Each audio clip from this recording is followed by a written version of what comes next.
पत्ता गोभी, फूल गोभी या फिर ब्रोकली, ये तीनों ही सब्जियां लगभग 3 महीने का समय लेती हैं पीरियड पूरा करने में। जिन लोगों ने बारिश के बाद ही इनकी बुआई कर दी होगी बीजों की, जैसे कि मैंने सितंबर मंथ में इनके बीज डाले थे और उसके बाद में 1 महीना इनकी सीडलिंग को तैयार होने में लगा था। और अभी जो है नवंबर का मंथ चल रहा है। नवंबर के मंथ में कहीं कहीं पर जो है जो फूल गोभी है उनमें फूल आ रहे हैं और मोस्टली मेरे सारे ही फूल गोभी में फूल आने लगे हैं। पत्ता गोभी है, पत्ता गोभी में भी हेड बनने लगे हैं, लेकिन मुझे लगता है कि पत्ता गोभी थोड़ा सा ज्यादा टाइम लेता है फूल गोभी की अपेक्षा। ब्रोकली के बीज मैंने 15 से 20 दिन लेट डाले थे। उसके बाद में आप देख सकते हैं अभी इनमें भी बहुत अच्छे से ग्रोथ हो रही है। धीमे धीमे से इनमें भी ब्रोकली बनने लगेगी। अब यदि आप सोच रहे हैं कि इस टाइम पर हम पत्ता गोभी, फूल गोभी, ब्रोकली उगाएं, तो इनमें से सबसे आसान जो फसल है वो है ब्रोकली। ब्रोकली इसलिए आसान है क्योंकि वो थोड़ी गर्मी स्टार्ट हो जाती है तब भी उसमें अच्छे से फल आते रहते हैं। लेकिन पत्ता गोभी और फूल गोभी के साथ में ऐसा प्रोसेस नहीं है, ये आपकी ठंडी तक ही चलेंगे। उसके बाद में अगर ये इनमें फूल गोभी में फूल लगेंगे या पत्ता गोभी में जो हेड बनता है, उसकी गांठ बनती है, वो बहुत ही छोटी रहेगी और पत्तियां झुलसने लगेंगी। तो यदि आप अभी भी बीज लगाना चाहते हैं तो नवंबर खत्म होने से पहले बीज की बुआई कर दीजिए। मतलब अभी नवंबर का दूसरा हफ्ता चल रहा है, तो इस हफ्ता में आप इसकी बुआई कर दीजिए। 15 से 20 दिन में आपकी सीडलिंग रेडी हो जाएगी और उसके बाद में उनको आप ट्रांसप्लांट कर देंगे किसी भी ग्रो बैग में, बड़े से ग्रो बैग में। तो आपकी जो कॉलीफ्लावर है और कैबेज है वो धीमे धीमे से जनवरी और फरवरी तक तैयार हो जाएगी। अभी तो सर्दियां चल ही रही हैं, ऐसी कंडीशन में आपको लगातार बीजों को बोते रहना चाहिए। मैंने अपने गार्डन में ब्रोकली के बीज भी डाले थे, लगभग 1 महीना होने को है, और पत्ता गोभी और फूल गोभी के भी बीज डाले थे। और आज मैं आपके साथ में इनका ट्रांसप्लांटेशन शेयर करने वाली हूँ।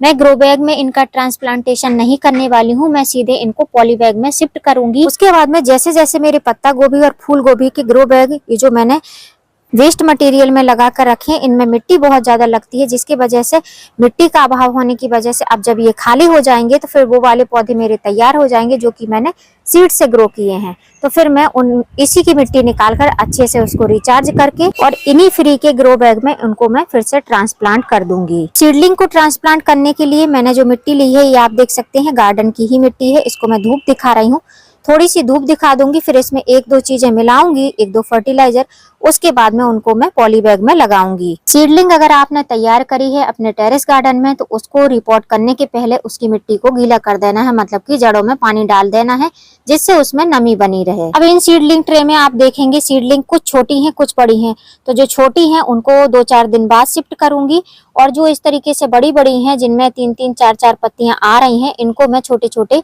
ग्रो बैग में शिफ्ट कर दूंगी। अब यहाँ पर जो मैंने अभी साधारण मिट्टी दिखाई थी जो टेरेस पर फ्लोर पर पड़ी हुई थी उसको मैंने ऐसे भर लिया है। मैंने मिट्टी ली है और मिट्टी के बाद में ये ली है मैंने सड़ी हुई गोबर की खाद। 1 पॉट के करीब ले सकते हैं, जितनी मिट्टी है उसकी आधी आप गोबर की खाद ले सकते हैं, उससे थोड़ी सी कम ले सकते हैं।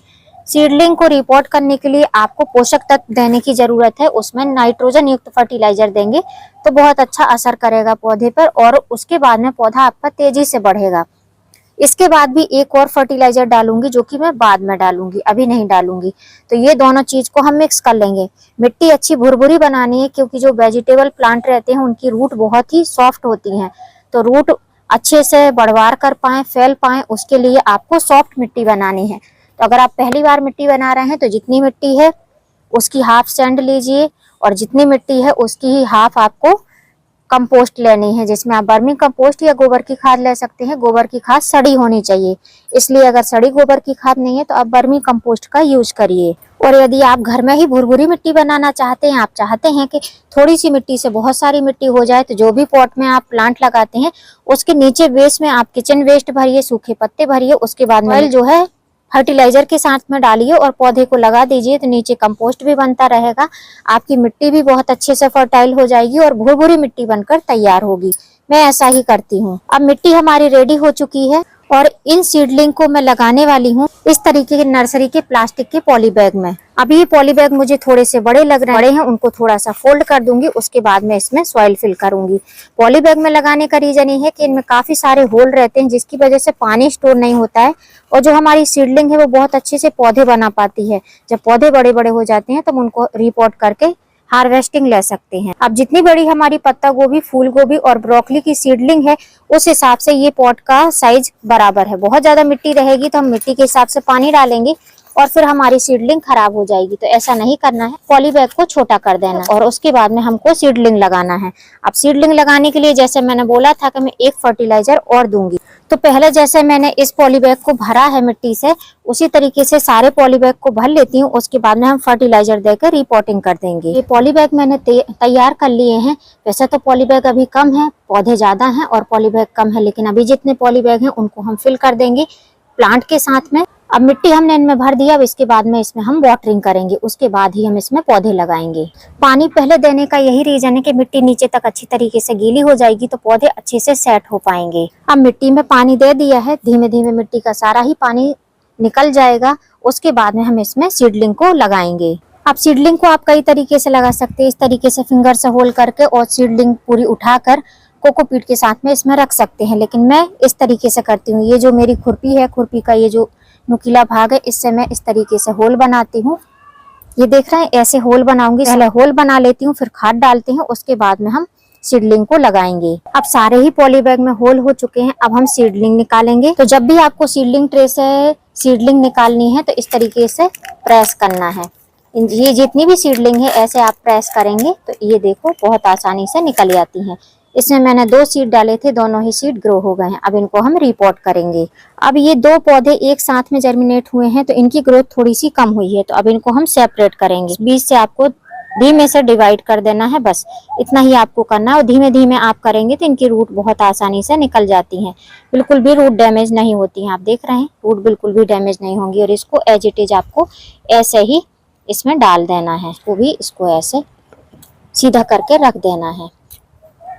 अब इनकी रूट अच्छे से स्टेबल रहे उसके लिए आपको नीम खली का यूज करना है। मैं भूल गई थी, पहले हमको होल में डालना चाहिए, उसके बाद में हमको ये सीडलिंग को रखना चाहिए। तो कोई बात नहीं है, इसमें हम ऊपर से ऐसे थोड़ा थोड़ा स्प्रिंकल कर देंगे। ऐसे अगर आप नीम खली का यूज करेंगे तो कम मात्रा में भी बहुत अच्छे पौधे आपके रिजल्ट देंगे।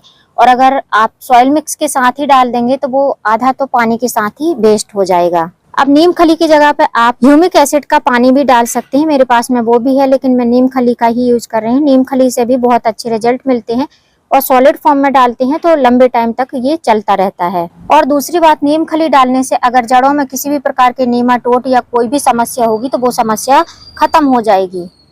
तो ये सीडलिंग रिपोर्ट करने का बहुत ही आसान तरीका है। ऐसे आप सीडलिंग को रखते जाइए,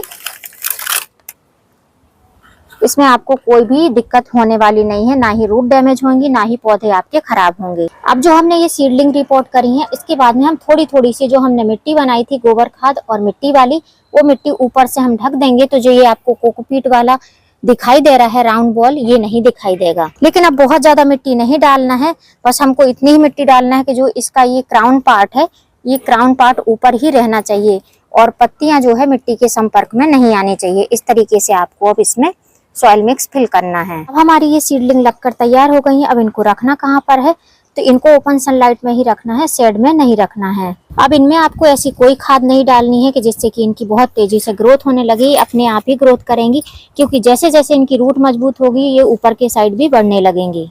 ये जो पत्ता गोभी, फूल गोभी और ब्रोकली की सीडलिंग आपको दिखाई दे रही है, ये वही सीडलिंग है जिसको मैंने 16 नवंबर को रिपोर्ट किया था। कुछ में ग्रोथ अच्छी हो रही है, कुछ में ग्रोथ थोड़ी सी स्लो हो रही है। कुछ पौधे ज्यादा हो गए थे तो एक ही पॉली बैग में मैंने 2-2 पौधे भी लगा दिए थे। तो इनमें जो पत्ता गोभी है उनकी ग्रोथ काफी स्लो हो रही है। जैसे आप देख सकते हैं, ये पत्ता गोभी है, इसकी ग्रोथ स्लो हो रही है। ये थोड़ा बड़ा पौधा था तो इसकी ग्रोथ थोड़ी सी फास्ट है। तो अब इनकी हम रिपोर्टिंग करेंगे। जो बड़े बड़े पौधे हैं उनको हम रिपोर्ट करेंगे। तो आज मैं आपको एक पौधा रिपोर्ट करके दिखाऊंगी कि अगर पत्ता गोभी, फूल गोभी और अगर ब्रोकली के पौधे आप रिपोर्ट कर रहे हैं तो किस तरीके का सॉइल मिक्स होना चाहिए। और उसके बाद में मैं आज अपने टेरेस गार्डन से फूल गोभी की हार्वेस्टिंग भी करूंगी। यहाँ पर आप ये पौधा देख रहे हैं, ये या तो ब्रोकली का पौधा या फिर फूल गोभी का पौधा है। इस पौधे को मैं उठा ले रही हूँ। आज इसी की मैं आपके साथ में रिपोर्टिंग शेयर करूंगी। रिपोर्टिंग करने के लिए आज मैं मिट्टी के गमले का यूज करने वाली हूँ, जो कि इस तरीके से है। 10 इंच का मिट्टी का गमला है जिसकी डेप्थ भी काफी अच्छी है और इसकी चौड़ाई भी काफी अच्छी है। मैंने जो पत्ता गोभी, फूल गोभी और ब्रोकली के पौधे लगाए थे, स्पेशली ब्रोकली के पौधे, उनको मैंने 12-12 इंच के 2 बैग में 2-2 ब्रोकली के पौधे लगा दिए थे। लेकिन अभी आप देख सकते हैं ग्रोथ काफी अच्छी हो रही है। धीमे धीमे से इसमें ब्रोकली बनना भी स्टार्ट हो गई है। उस टाइम पर मेरे पास में मिट्टी का भी अभाव था और पॉली बैग या ग्रो बैग का भी अभाव था। मिट्टी का अभाव तो अभी भी है, तो मिट्टी की कमी को पूरा करने के लिए, पॉट को फिल करने के लिए हम आधा गमला जो वेस्ट रहता है, हमारा किचन का वेस्ट रहता है या गार्डन का वेस्ट रहता है, इस तरीके के सूखे गीले पत्ते रहते हैं, उनसे हम इसको कवर करेंगे। तो मेरे गार्डन में जो भी झाड़ू लगाने के बाद कचरा निकलता है, मैं इस तरीके से बास्केट में भर के रखती हूँ और इसी का यूज गमले फिल करने में करती हूँ। उसके बाद में काफी अच्छी पोरस मिट्टी हमारी बनकर तैयार होती है। अब ये वेस्ट है, सारा ही वेस्ट इस वाले गमले में मैं फिल कर दूंगी। अब यहाँ पर आप देख सकते हैं, आपको देखने में लग रहा होगा कि पूरा ही गमला भर गया है, लेकिन अभी जब हम इसमें सॉइल डालेंगे तो फिर ये थोड़ा सा नीचे दब जाएगा। अब इतना गमला फिल करने के बाद में हमको मिट्टी बनानी है कि मिट्टी किस तरीके से हम बनाएं जिससे कि ब्रोकली के पौधे, फूल गोभी के पौधे और पत्ता गोभी के पौधे में अच्छे से फल बन पाए। तो ये रही हमारी गार्डन सॉइल। इस गार्डन सॉइल में सैंड भी मिक्स है, तो ये काफी अच्छी पोरस मिट्टी है। अब जितनी गार्डन सॉइल है उतनी ही हमको इसमें कंपोस्ट भी लेनी है। कंपोस्ट में आप वर्मी कंपोस्ट ले सकते हैं या गोबर की खाद भी ले सकते हैं। तो मैं यूज कर रही हूँ गोबर की खाद। गोबर की खाद सड़ी होनी चाहिए, उसी का यूज करना है। जो बिगर डिकम्पोज गोबर खाद है उसका आपको यूज नहीं करना है। अगर नहीं है सड़ी हुई गोबर खाद तो आप वर्मी कंपोस्ट डालिए, वो सबसे बेस्ट है टेरेस गार्डनिंग के लिए। लेकिन अगर आप बजट गार्डनिंग करना चाहते हैं, कम खर्चे में आप पौधे उगाना चाहते हैं, तो गोबर की खाद लीजिए जो कि सड़ी होनी चाहिए। अब इन दोनों चीजों को हम अच्छे से मिक्स कर लेंगे। अब हमारी अच्छी बेल्ड्रन और खाद वाली मिट्टी बनकर तैयार है। अब इस मिट्टी को हम इस पॉट में फिल करेंगे। अब जब गमले में मिट्टी डाल रहे हैं तो थोड़ा सा हमको दबा दबा कर डालना है, जिससे कि जब ये अच्छे से डिकम्पोज हो जाएं पत्ते, तो और पत्ता गोभी और फूल गोभी और ब्रोकली की फसल जो रहती है 3 महीने की फसल रहती है, तो ये 3 महीने में तो बहुत अच्छे से डिकम्पोज होकर जितना भी हमने वेस्ट डाला है नीचे चला जाएगा। तो ऐसा नहीं करना है, इसको पहले अच्छे से दबा दबा के भरना है, जिससे कि इसमें सॉइल भी रहे और पौधा अच्छे से बढ़ पाए। सॉइल को अच्छे से दबा दबा के भरा, उसके बाद में इस साइड में भी, बीच में भी अच्छे से सॉइल होनी चाहिए। ऐसा ना हो कि जब हम रूट बॉल को रखें प्लांट के तो यहाँ पर खाली पत्ते ही पत्ते रहे, नहीं, इसमें सॉइल भी होनी चाहिए। तो यहाँ पर आप देख सकते हैं सॉइल भी है और ऐसा होल बना लिया है जिससे कि अच्छे से प्लांट को सेट कर पाए। अब जो हमारे ये प्लांट है ये तो मैंने सीड से ग्रो किया है। अगर आप नर्सरी से ला रहे हैं तो आप ध्यान रखिए कि ये जो इसके जो कोटिलेडोन्स हैं जो कि हमारे पौधे को बढ़ने में हेल्प करते हैं, ये अगर लगे हुए हैं तो इनको अभी लगे रहने दो। ये अपने आप ही जैसे ही पौधा बड़ा होगा पीले हो जाएंगे, और जब ये पीले हो जाएंगे तब आप इनको कट करेंगे तो बहुत आसानी से आपका पौधा बढ़ता रहेगा। लेकिन इस टाइम पर इनको आपको नहीं हटाना है, और जब इनकी रिपोर्टिंग करेंगे तो सॉइल मिक्स आपको इतना ही रखना है जितना ये रखा गया है। इसके ऊपर आपको सॉइल नहीं चढ़ानी है। तो ऐसे हम धीमे से इसको निकाल लेंगे। ये देखिए अभी रूट धीमे धीमे से इसमें बनने लगी थी। तो आप चाहो तो मिट्टी को थोड़ा सा हटा सकते हो, जैसे मैं हटा रही हूँ। ऐसे मिट्टी को हटा के और ऐसे रख के इसमें आप चाहो तो साइड में नीम खली डाल सकते हो। मैंने 10 दिन पहले ही नीम खली डाली थी, इसलिए अब इसमें मैं कोई नीम खली नहीं डालूंगी। और बस मिट्टी से हमको इसको ऐसे कर देना है। अब जब पौधा जैसे जैसे हमारा बड़ा होने लगेगा, इसमें 8 से 10 पत्ते आ जाएंगे, तो इसमें हम मिट्टी चढ़ाएंगे। अब मिट्टी में आप वर्मी कंपोस्ट वाली मिट्टी भी चढ़ा सकते हो, नीम खली डाल के भी मिट्टी चढ़ा सकते हो। मिट्टी चढ़ाएंगे तभी इसका जो फूल गोभी रहेगा या पत्ता गोभी रहेगा, पत्ता गोभी का ऊपर का हेड अच्छा बनेगा या फूल गोभी का हेड अच्छा बनेगा। अब इसके बाद में थोड़ी थोड़ी मिट्टी और हम इसमें डाल देंगे। बहुत ज्यादा मिट्टी नहीं डालना है, नहीं तो ज्यादा मिट्टी हो जाएगी, ढक जाएगा, तो यहाँ से ये आपका पौधा गल जाएगा। अब यदि आप मार्केट से ओपन रूट वाला ऐसा प्लांट लेकर आ रहे हैं जो कि गड्ढे में मिलते हैं, हमारे यहाँ तो नहीं मिलते हैं, मैं देखती हूँ बहुत सारी जगहों पर मिलते हैं, तो उसमें आपको फर्टिलाइजर देने के लिए जरूरत नहीं है। उसमें खाली नीम खली डालकर आप रिपोर्टिंग कर दें और सिंपल सा पानी दे दें। लेकिन मैंने जो प्लांट लगाया है इसको सीड से ग्रो किया, सीडलिंग ट्रे से निकाला, फिर छोटे पॉली बैग में लगाया, अब इसको बड़े पॉट में लगाया है। तो अब इसमें हम खाद देंगे, इसमें हम नाइट्रोजन युक्त खाद देंगे, जिससे कि हमारा ये पौधा काफी जल्दी से बढ़वार कर पाए। उसके लिए मैं इसमें दूंगी सरसों की खली। सरसों की खली हमको देने किस तरीके से है, अब जैसे मैंने बोला कि ये 10 इंच का पॉट है, तो हमको पॉट के हिसाब से इसमें पानी या कोई भी फर्टिलाइजर नहीं देना है, हमको प्लांट के अकॉर्डिंग इसमें पानी और फर्टिलाइजर देना है। यहाँ पर मैंने आधा लीटर पानी ले लिया है। आधा लीटर पानी में लगभग 1 टेबल स्पून से भी कम, बस हमारे ये पानी का कलर चेंज हो जाए, इतना ही हमको ये सरसों की खली लेना है। आप देख सकते हैं इसका कलर चेंज हो चुका है। और जो हमने सरसों की खली ली है ये कम से कम 10 दिन पहले मैंने भिगो कर रखी थी। मैं इस तरीके से भिगो कर रखती हूँ, जब भी किसी भी वेजिटेबल प्लांट में जरूरत पड़ती है तो इसमें थोड़ी थोड़ी मात्रा में मैं देती रहती हूँ। अब ये जो कलर चेंज हो चुका फर्टिलाइजर वाला पानी है, इस फर्टिलाइजर वाले पानी को हमको ऐसे ड्रिंचिंग कर देना है, इस तरीके से पानी डाल देना है। ये फर्टिलाइजर पाते ही हमारा ये जो पौधा है ये बहुत तेजी से बढ़ने लगेगा। अब जो मैंने ये पौधे की रिपोर्टिंग करके दिखाई है, इस पौधे को फ्रूटिंग तक आने में, मतलब इसकी फसल तक पूरी होने में इसको 3 महीने का वक्त लगेगा। तो 1 महीना तो लगभग हो चुका है, अभी 2 महीने और इसको लगेंगे हमको हार्वेस्टिंग करने में। अब जो मैंने सितंबर मंथ में सीडलिंग से ग्रो किए पौधे रिपोर्ट किए थे, उनकी हार्वेस्टिंग आज मैं करने वाली हूँ। फूल गोभी की हार्वेस्टिंग करूंगी। पत्ता गोभी के हेड अभी अच्छी तरीके से बने नहीं हैं और 1-2 ऐसे हैं जिनमें धीमे धीमे से बड़े हो रहे हैं। लेकिन फूल गोभी के साथ में कुछ अलग ही प्रक्रिया है, ये इनकी हार्वेस्टिंग जल्दी मिल जाती है। फूल गोभी की हार्वेस्टिंग करना है तो इस तरीके से बंद हुआ फूल हो, जैसे आप देख सकते हैं इसका फ्लावर जो है बिल्कुल एकदम क्लीन है, अच्छा दिख रहा है। इस तरीके के फूल गोभी की हार्वेस्टिंग करेंगे तो काफी अच्छा टेस्ट आता है। और वहीं पर आप देखेंगे इसका फूल गोभी जो है छिटक गया है, मतलब कि बिखरने लगा है। तो ऐसे फूल गोभी को आपको जल्दी से जल्दी हार्वेस्ट करना चाहिए। तो आज हम सबसे पहले इनकी ही हार्वेस्टिंग करेंगे। उसी के साथ में ये भी लगा हुआ है, इसकी भी हम हार्वेस्टिंग कर लेंगे। तो आज हम कई सारे फूल गोभी की हार्वेस्टिंग करने वाले हैं। तो शुरुआत हम यहाँ से करेंगे। अब इनकी हार्वेस्टिंग हो जाएगी तो ये हमारे पॉट भी खाली हो जाएंगे, जो बोरियां हैं ये भी खाली हो जाएंगी, तो हम और पौधों को भी लगा पाएंगे। तो इनको हम सीधे नीचे जड़ से ही निकालेंगे। तो इनकी रूट बहुत ज्यादा नीचे नहीं जाती हैं, आप देखिए इस तरीके से रूट रहती हैं, बहुत ज्यादा नीचे नहीं जाती हैं। तो पहले मैं निकाल लेती हूँ, फिर मैं आपको दिखाती हूँ। तो अभी आप देख सकते हैं रूट इतने में ही फैली हुई है। और हमने जो है बड़ा बड़ा सा इसको बोरी दे रखा था, जिसकी वजह से काफी ज्यादा मिट्टी भी यूज हुई है, लेकिन इनकी रूट बहुत ज्यादा नहीं फैलती है। इनको फैले हुए पॉट चाहिए, लेकिन गहरे पॉट बहुत ज्यादा नहीं चाहिए। तो इनको हम मिट्टी से ना निकाल कर ऐसे ही इनको हम तोड़ लेते हैं, वो ज्यादा इजी पड़ेगा। तो अभी आपने देखे मैंने 2 फूल गोभी के फूल को कट कर लिया है। अब मैं सारे ही फूल गोभी के फूलों को कट कर लूंगी जो कि फट जा रहे हैं, फिर मैं आपको दिखाती हूँ। तो अभी आप देख सकते हैं मैंने इतने सारे फूल गोभी के पौधों को कट कर लिया है। अब इनमें से जो पत्ते हैं इनको हम हटाएंगे और फूल गोभी को क्लीन करेंगे। तो ये पत्ते हमको हटा लेने हैं इस तरीके से।